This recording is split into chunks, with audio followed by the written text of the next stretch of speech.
nga. Kunin ko muna yung susi ng bahay.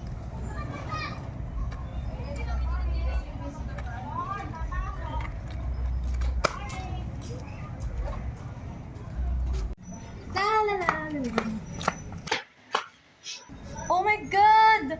Nakapak ba ako ng tae? Ay, wallet pala.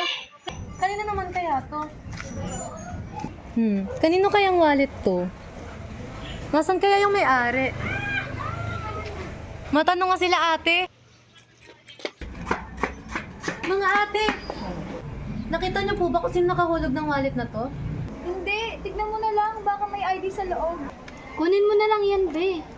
Uy, tinuturuan mo pa na masamang gawain yung bata. Man, be, lang. Tignan mo na lang yung loob. Ay, sa kapitbahay namin to kay Ate Princess.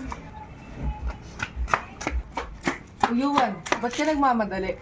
Isusoli ko pa po kasi itong wallet ni Ate Princess. Sakto ka, kasalubong ko lang. Sige po. Una na po ako. Salamat po.